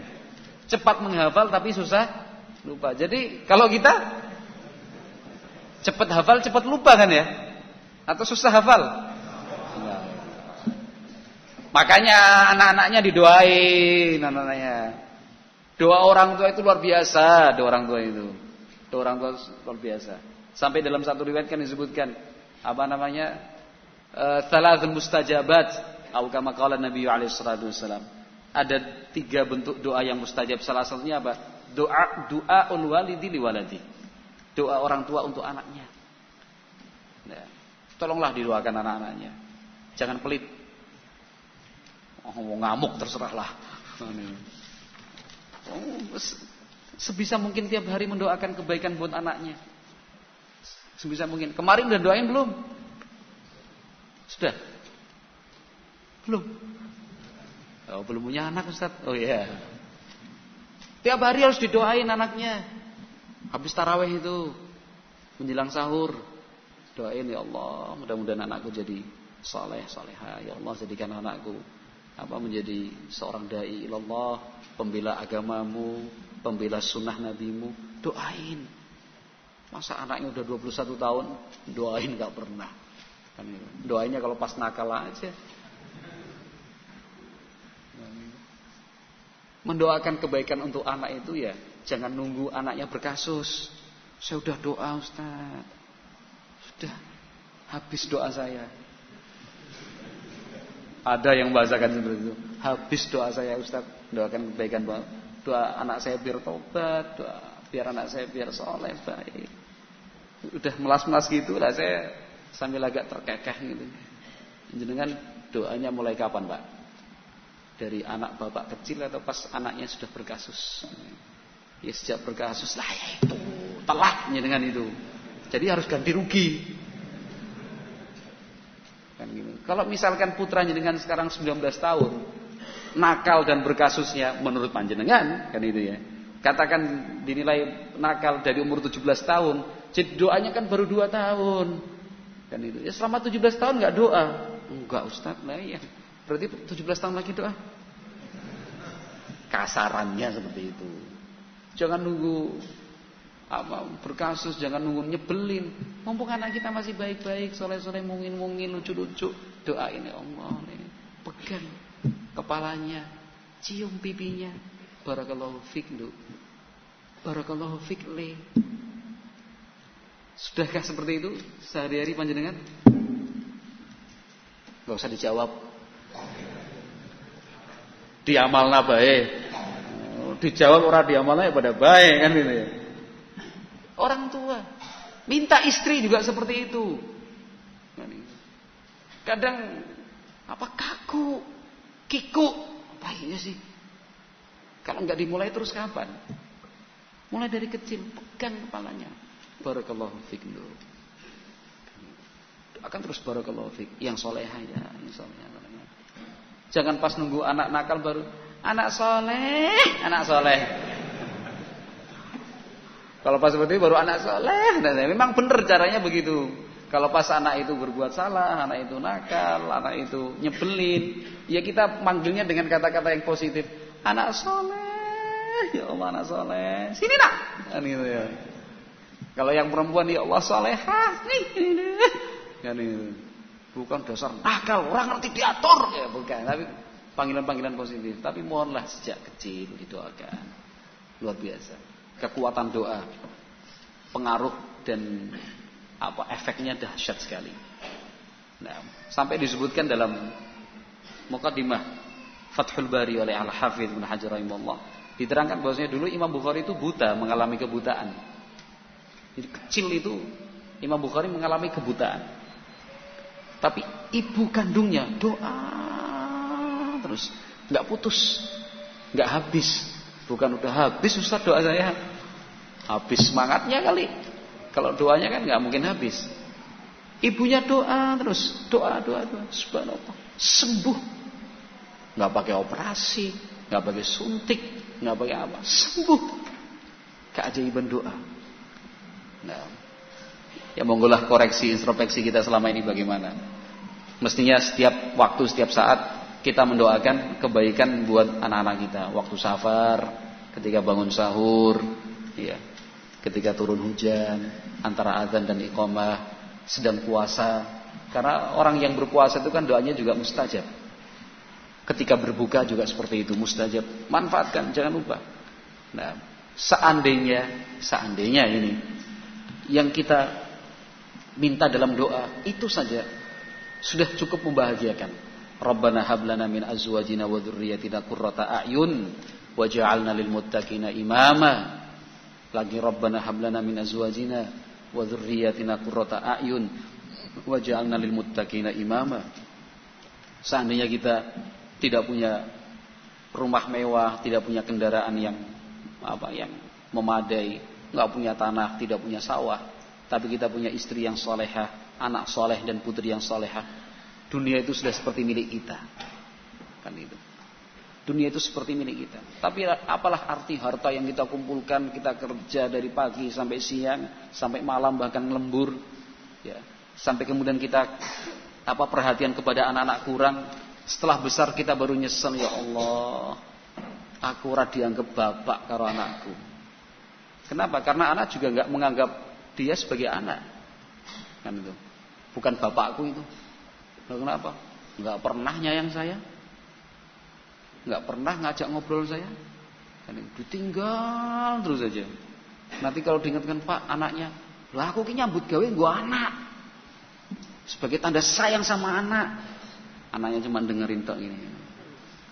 Padahal anak ya memang perlu jajan, uang, tapi ada lagi yang diperlukan oleh mereka, lebih, yaitu kasih sayang dan perhatian. Thayyib. Sampai di mana tadi? Cepat menghafal, susah lupa.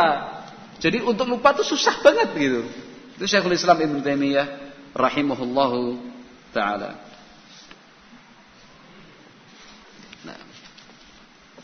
Nah, terkait dengan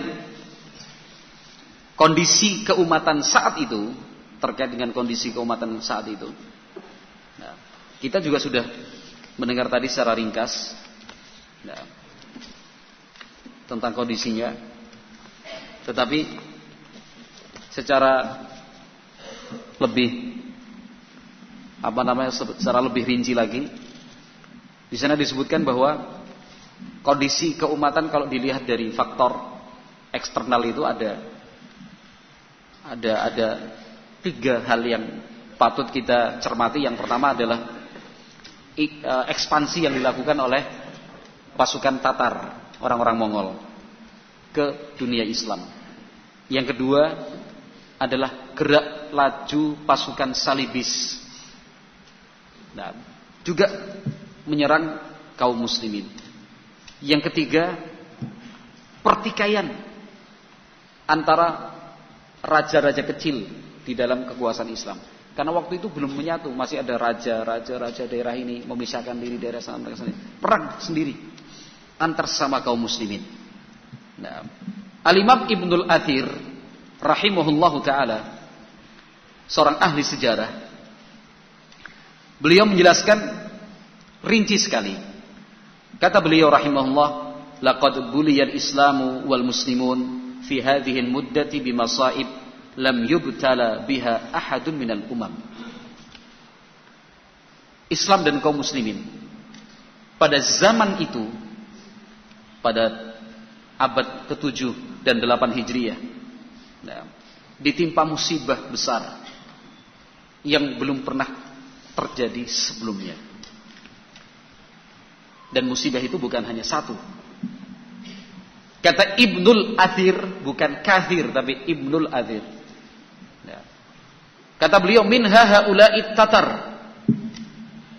Salah satunya adalah orang-orang Tatar. Nah, faminhum man aqbalu minasyarqi fa fa'alul af'al allati yasta'dhimuha kullu man sami'a biha. Mereka datang dari arah timur dunia Islam. Mereka melakukan tindakan-tindakan yang tidak pernah terbayang oleh siapapun sebelumnya. Kenapa? Begitu keji dan bengisnya. Wa minha khurujul faranj la'anahumullah minal gharbi ila syam wa qasduhum diyar misr wa imtilakihim thaghraha. Yang kedua adalah pasukan salibis dari daratan Eropa menuju negeri Syam, karena pusat pemerintahan kaum muslimin waktu itu di negeri Syam. Wa minha anas sayfa bainahum maslul wal fitnatu qa'imah. Yang ketiga, kata Ibnul Athir rahimahullah, ahli sejarah Islam, jadi ada pertikaian sesama raja-raja umat Islam itu sendiri. Ini tiga hal yang mewarnai kondisi politik global dan sosial kemasyarakatan di zaman Syekhul Islam Ibnu Taimiyah rahimahullahu taala. Nah, tentang ekspansi yang dilakukan oleh pasukan Tatar, itu terjadi pada abad yang ke-7 Hijriah. Ketika kota Baghdad akhirnya jatuh. Kurang lebih tahun 656 Hijriah. Berapa tahun sebelum Syekhul Islam lahir? Tadi kan lahirnya 661. Ini pasukan Tatar masuk pertama kali sampai kemudian Baghdad itu jatuh. Itu tahun 656. Berarti berapa tahun sebelum lahir? 5 tahun ya. 5 tahun sebelum Syekhul Islam lahir. Nah. Dan tentunya Syekhul Islam Ibnu Taimiyah rahimahullahu taala termasuk yang merasakan akibat dari ekspansi yang dilakukan oleh pasukan Tatar. Nah.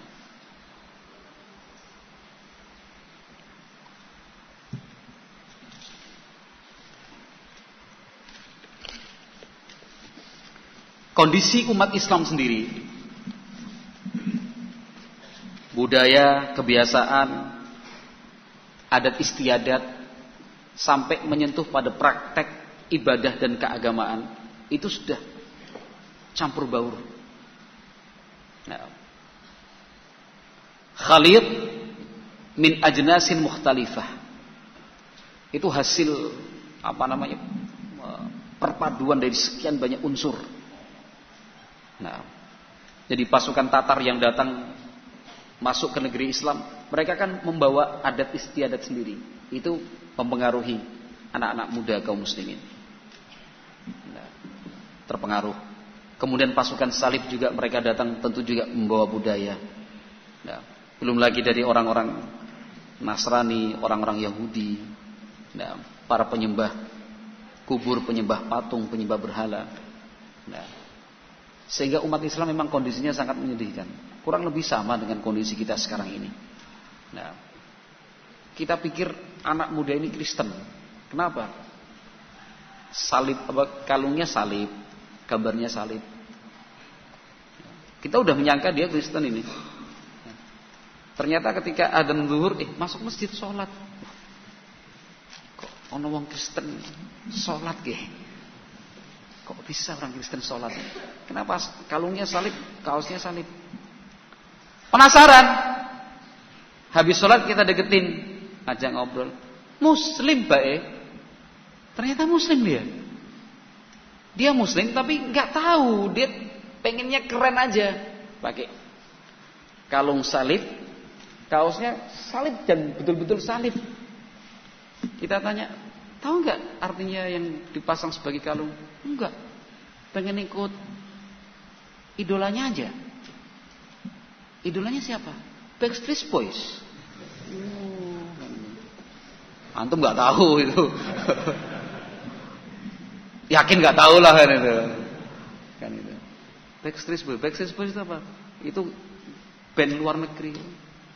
Mereka pakai salib gini, ya pengen ikut-ikutan aja. Wong saya senang sama gaya musik mereka. So, ini terpengaruh oleh media, ikut-ikutan aja. Kan gitu ya. Rambutnya ngepang apa segala macam itu. Kalau kita tanya, tahu enggak ikut-ikutan aja. Ini yang disebut dengan apa?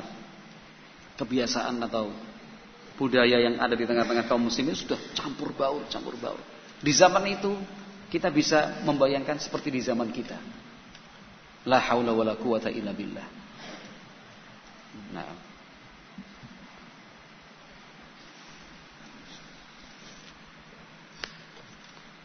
Yang harus kita catat penting dari kisah perjalanan hidup Syekhul Islam Ibnu Taimiyah rahimahullahu taala adalah kesabaran beliau di dalam menyuarakan al-haq, menyampaikan kebenaran. Siapapun dari kita yang merasa berat atau menemukan kesulitan di dalam berdakwah,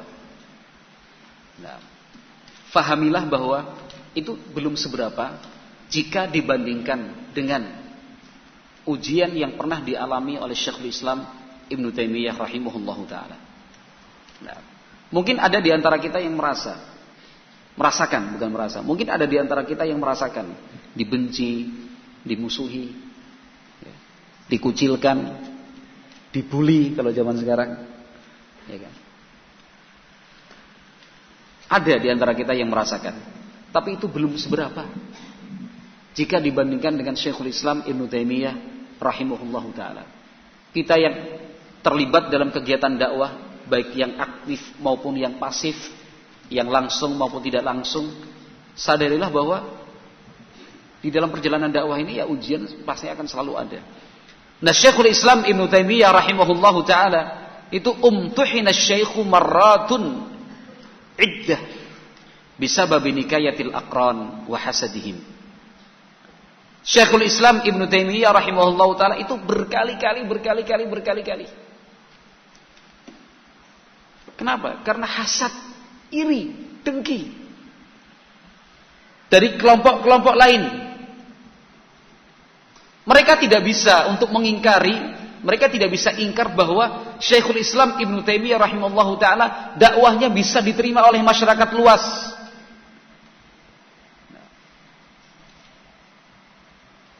Bisa kita bayangkan kalau Syekhul Islam Ibnu Taimiyah itu dicintai sampai masyarakat awam pun cinta kepada Syekhul Islam Ibnu Taimiyah. Yang membenci Syekhul Islam hanya segelintir kecil dari kalangan ahlul bid'ah, yang kemudian memprovokasi massa, menghasut penguasa.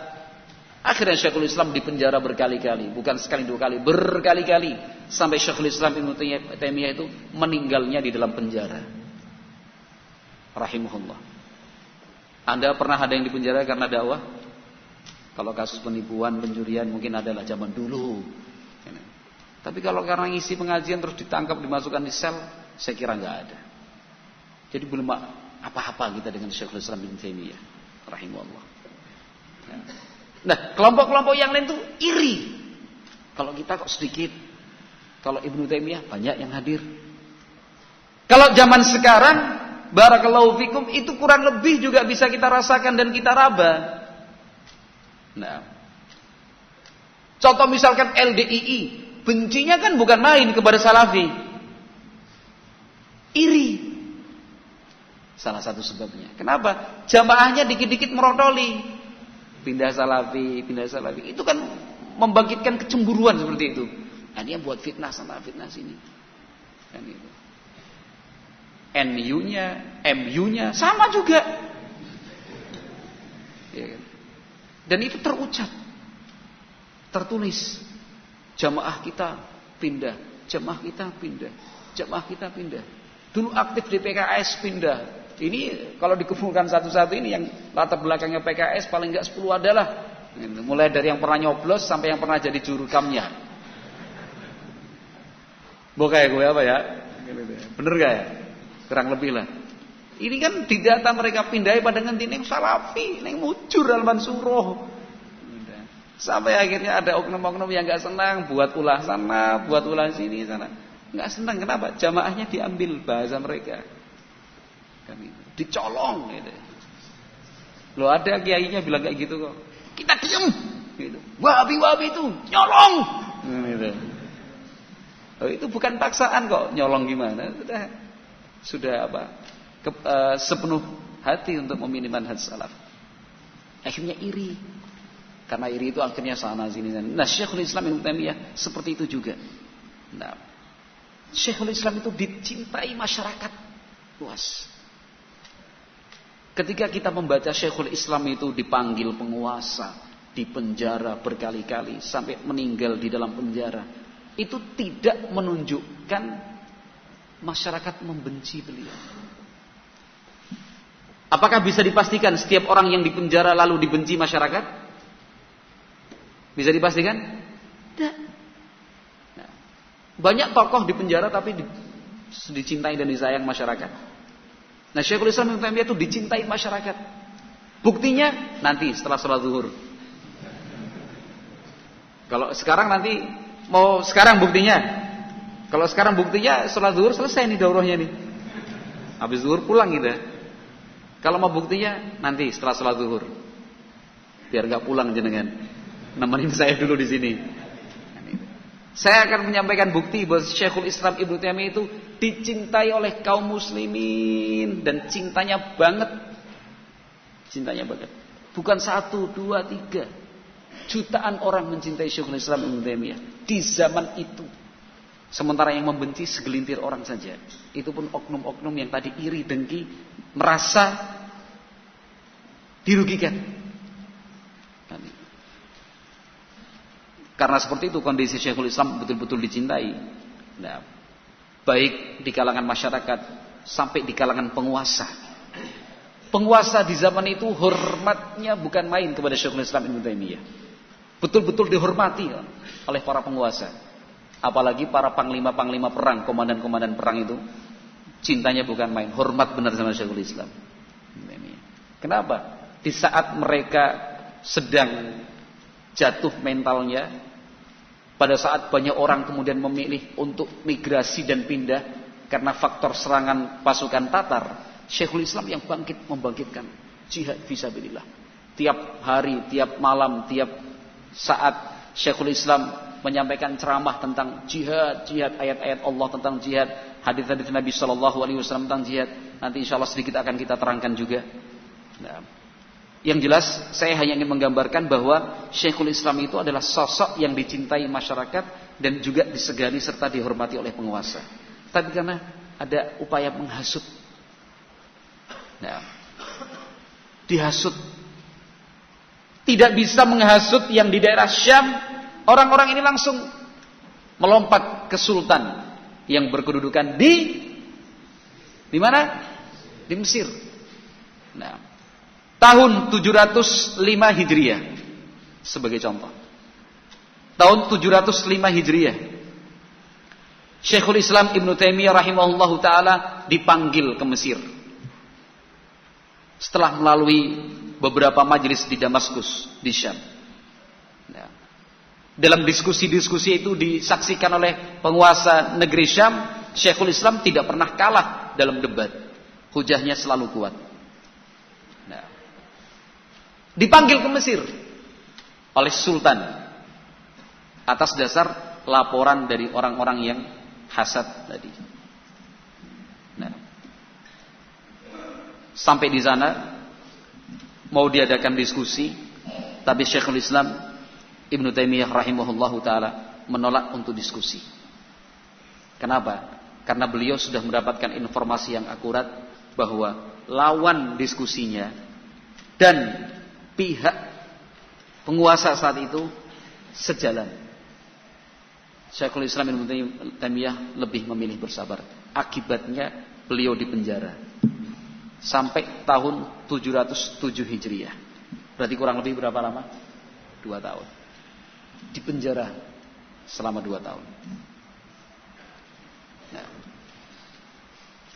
Kemudian akhirnya ada permohonan dari pihak Syam, negeri Syam, untuk Sultan mohon dan meminta agar Syekhul Islam dikeluarkan dari penjara. Akhirnya beliau pun dikeluarkan dari penjara. Nah, setelah keluar dari penjara, beliau kemudian memilih untuk menetap di negeri Mesir. Kan beliau asalnya dari Syam ya. Paham gak alur ceritanya ini? Dari Syam, kemudian dipanggil ke Mesir, sampai kemudian dipenjara selama kurang lebih 2 tahun. Kemudian ada yang memohon untuk ditangguhkan, dikeluarkan, dikabulkan. Permohonan itu dari mana? Dari pihak negeri Syam, dikeluarkan. Setelah keluar dari penjara, Syekhul Islam Ibnu Taimiyah rahimahullahu taala memilih untuk tetap tinggal di negeri Mesir. Pada akhir tahun beliau dikeluarkan, orang-orang sufi di Mesir jerit-jerit. Nah, itu. Merasa dirugikan oleh keberadaan Syekhul Islam Ibnu Taimiyah rahimahullahu taala. Ya. Paham gak ini alur ceritanya ini? Masalahnya sejarah ini.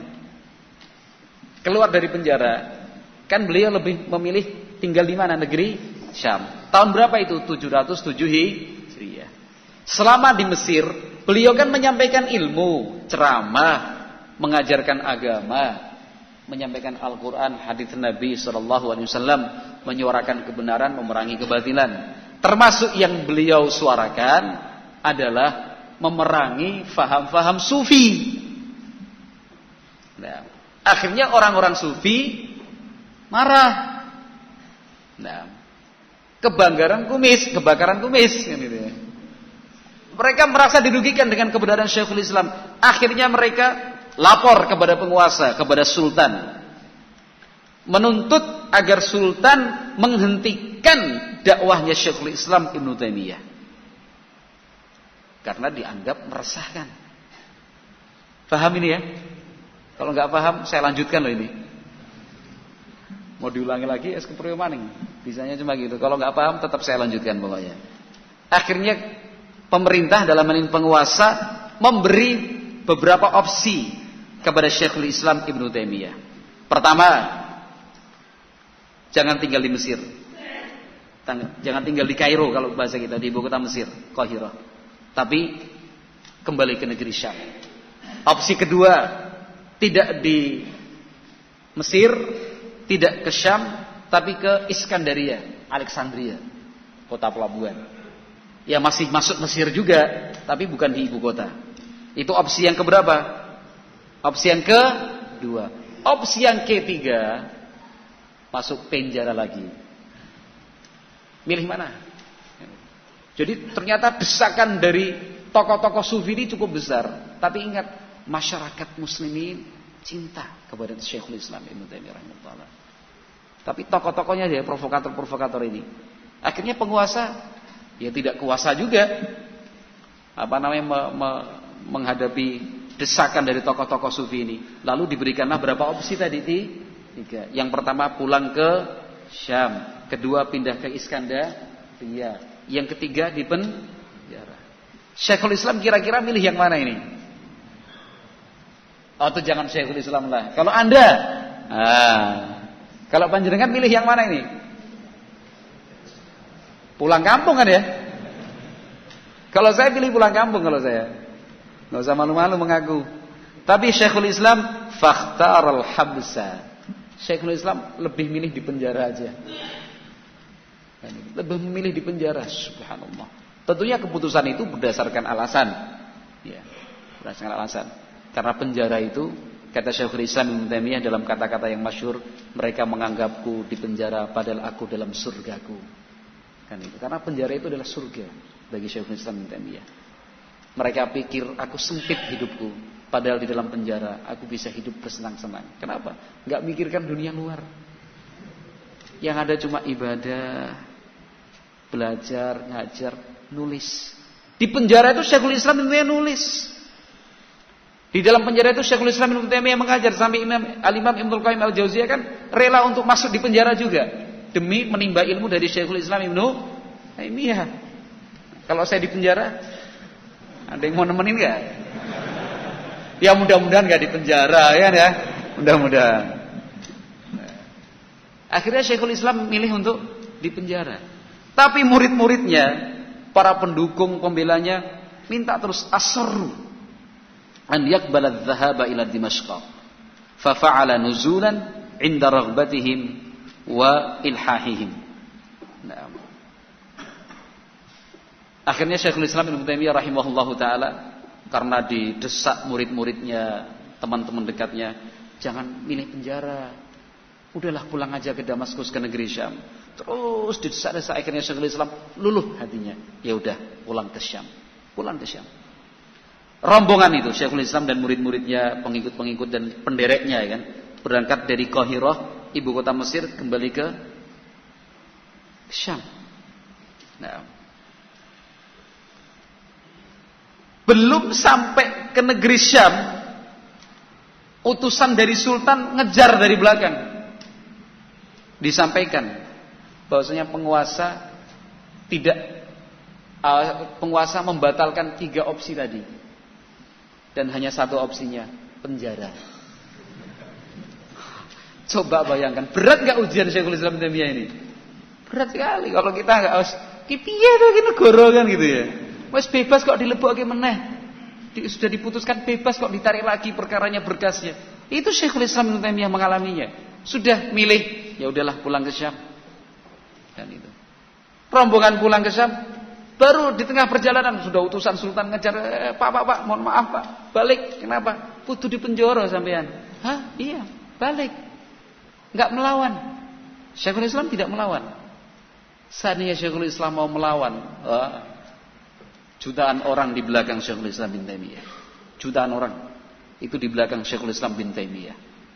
Nah, kalau mau mengkudeta, revolusi, berontak, Syekhul Islam pendukungnya banyak, tapi tidak.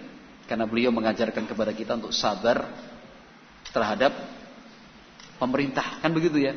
Taat patuh kepada pemerintah. Nah, kemudian setelah selang beberapa lama di dalam penjara, kira-kira orang-orang sufi tadi sudah mulai. Kan yang menuntutkan orang-orang sufi, tokoh-tokoh sufi.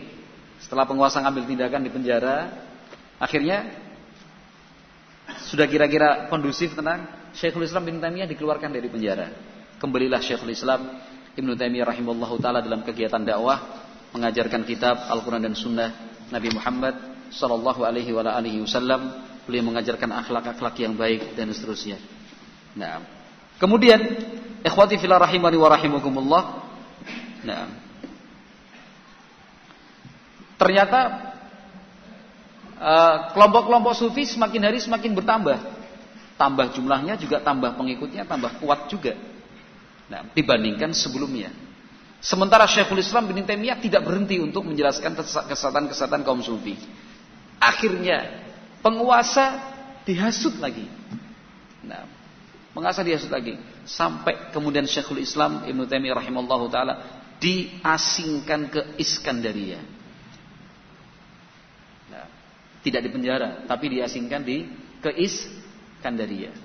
Kata para ulama, pengasingan yang dialami oleh Syekhul Islam bin Taimiyah rahimahullah itu tahun 709 Hijriah. 709 Hijriah.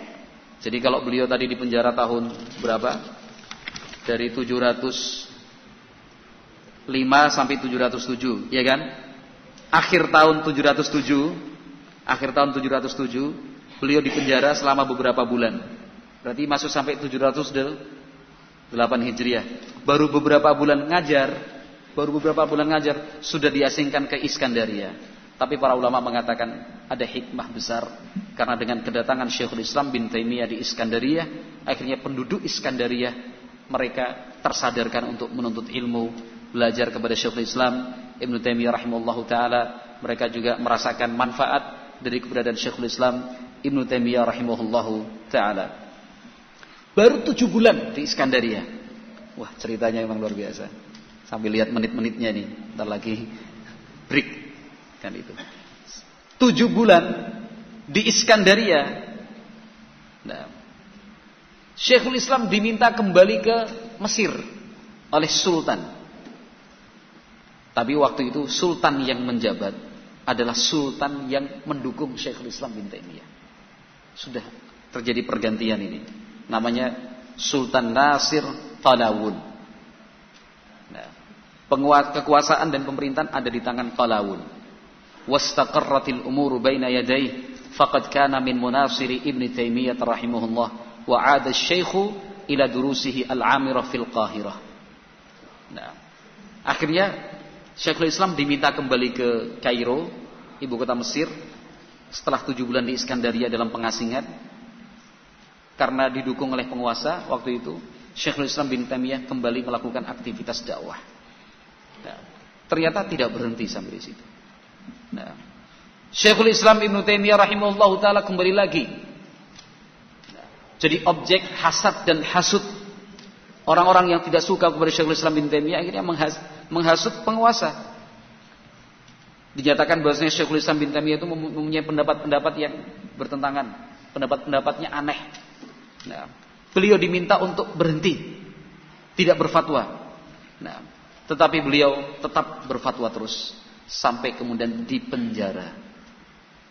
Nah, tahun 720 Hijriah sampai 721 Hijriah, kurang lebih 5 bulan beberapa hari. Nah, keluar dari penjara, orang-orang yang tidak suka dari kalangan sufi kembali lagi menghasut, nah, menghasut penguasa, nah, untuk mengambil sikap kepada Syekhul Islam Ibnu Taimiyah rahimahullahu taala. Maka pada tahun 726 Hijriah, 5 tahun setelah keluar dari penjara, kembali lagi Syekhul Islam bin Taimiyah di penjara, dimasukkan ke dalam penjara. Nah, dipindahkan dari penjara Mesir ke penjara Damaskus. Nah, pada tahun 728 Hijriah, 2 tahun setelah di penjara yang kesekian kalinya itu, Syekhul Islam bin Taimiyah rahimahullahu taala semakin merasa susah. Kenapa? Pada tahun itu Syekhul Islam bin Taimiyah rahimahullahu taala tidak diperbolehkan untuk menulis, tidak diperbolehkan untuk pegang kertas, pegang buku, pegang bolpen, tidak boleh ketemu dengan orang lain. Nah, dan itu bagi Syekhul Islam adalah siksaan. Kalau cuma di penjara itu bukan sebagai siksaan. Tapi kalau sudah tidak boleh nulis, tidak boleh membaca, itu baru namanya siksaan. Ketika beliau sakit, dokter memberikan advis, nasihat dan masukan. Ini obatnya Anda istirahat dari membaca. Jangan banyak-banyak membaca, itu pengaruh pada limpa hati dan yang lainnya, liver. Kata Syekhul Islam, gini dokter. Dokter kan tahu bahwasanya pengobatan yang paling bagus itu ya dengan memberikan apa yang disenangi oleh pasien. Saya suka baca.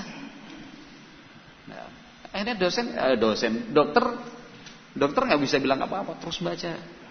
Jadi walaupun sakit beliau nulis, walaupun sakit beliau membaca, belajar dan mengajar.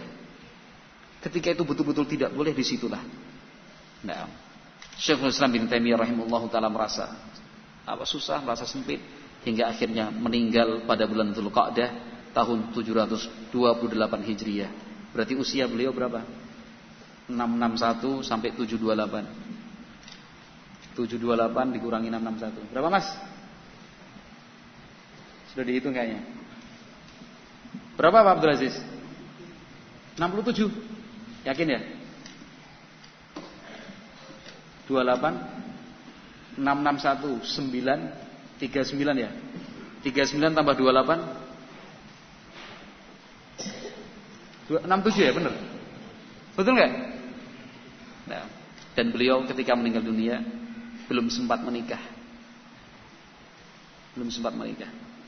Tapi kalau berbicara tentang hukum pernikahan, melebihi yang sudah ta'adud. Kalau bicara tentang hukum haid dan nifas, melebihi kaum wanita itu sendiri yang mengalami. Kenapa beliau tidak menikah? Bukan karena tidak mencintai sunnah Nabi Sallallahu Alaihi Wasallam. Beliau tidak menikah karena disibukkan dengan kondisi seperti itu juga. Keluar masuk penjara, keluar masuk penjara. Nah, beliau memimpin, nanti akan saya sebutkan juga secara khusus pembahasan Syekhul Islam bin Taimiyah rahimahullahu taala yang menghadapi pasukan Tatar. Jihad beliau itu bagaimana? Bayangkan Syekhul Islam bin Taimiyah rahimahullahu taala dihormati oleh penguasa sampai menghadapi kaum Tatar, pasukan Mongol itu, Syekhul Islam yang ditunjuk sebagai panglima salah satunya. Nah, setelah pasukan Mongol terusir, ya beliau disikapin seperti itu. Beliau sabar, nggak pernah mengungkit-ungkit jasa-jasa kepada bangsa, kan gitu ya. Kami tidak dihargai jasanya.